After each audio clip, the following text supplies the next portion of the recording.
嗨，你好，我是美娜，欢迎来到 OZ Chinois. Bonjour, je m'appelle Meina. Bienvenue chez OZ Chinois. Si c'est la première fois que tu regardes mes vidéos et si tu veux apprendre le chinois avec moi, n'oublie pas de t'abonner et de cliquer sur la petite cloche pour te tenir au courant de mes prochaines vidéos. Aujourd'hui, nous allons parler d'un sujet très important, c'est comment apprendre le chinois parlé.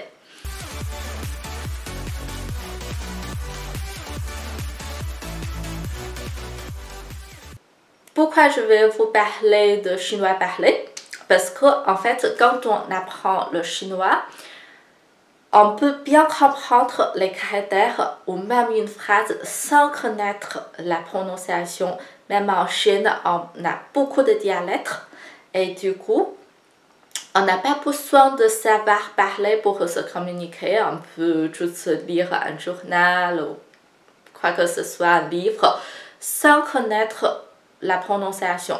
Et même on peut lire en notre dialecte. Par contre, si on veut parler avec un chinois, il faut apprendre le chinois parlé. Et le chinois parlé, c'est le chinois standard officiel de la Chine. Qu'est-ce que c'est? C'est le mandarin standard. Et pour apprendre le mandarin standard, il faut commencer par le pinyin.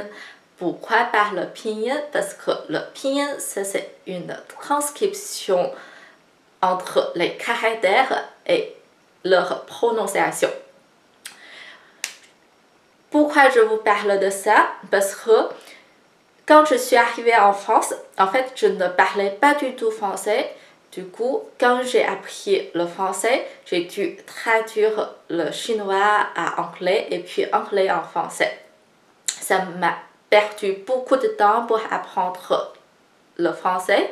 Et aujourd'hui, tu vois aussi, il y a beaucoup de français, il y a même beaucoup de méthodes françaises qui utilisent une transcription de son en français. C'est-à-dire que vous n'apprenez pas le pinyin, mais vous apprenez juste la prononciation. Mais c'est bien pour le départ, pour commencer. Par contre, si vous voulez aller plus loin, c'est beaucoup plus compliqué parce que vous allez perdre 2 fois ou 3 fois de temps et puis vous ne pouvez même pas retourner au point original parce que vous avez déjà appris des mauvaises prononciations et c'est pas pratique et ça va vous perdre du temps. Et si vous voulez vraiment apprendre une bonne base, il faut bien apprendre la prononciation de chaque pinyin. Pourquoi? Parce que avec le pinyin, vous pouvez apprendre avec n'importe quelle méthode sans demander à personne. Et c'est pour cette raison qu'on a commencé par apprendre le pinyin. Lundi, on apprend le pinyin parce que c'est par le pinyin, on peut apprendre en tant qu'autonome. Voilà, c'est la raison que j'aimerais vous parler de ce sujet. Et je vous donne un exemple de hier. Par exemple, hier, nous avons appris les traits. Et on sait bien un point, c'est un point. Mais en chinois, il a aussi son nom. Du coup, si un jour, si vous parlez à un chinois qui ne parle pas français, comment vous pouvez dire c'est un point? Et vous ne savez pas comment dire. Et comment dire les traits en chinois? Je vais vous montrer ici quelques traits typiques. Le point en chinois, ça s'appelle dian. Dian. Si je vous écris, c'est beaucoup plus compliqué. Donc, en pinyin, c'est di-i-an, dian, troisième ton, di-i-an, dian. Ok? Dian. Ça s'appelle le point en chinois. Et si je dis le trait horizontal, c'est hong, hong, hong, H-E-N-G.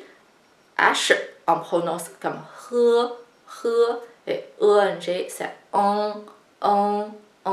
Donc, he, on, hong, deuxième ton, hong. le trait vertical, c'est chou, chou, chou, S-H-U. Donc, en chinois, c'est shi ou chou, chou, ok? 4e ton, chou, chou.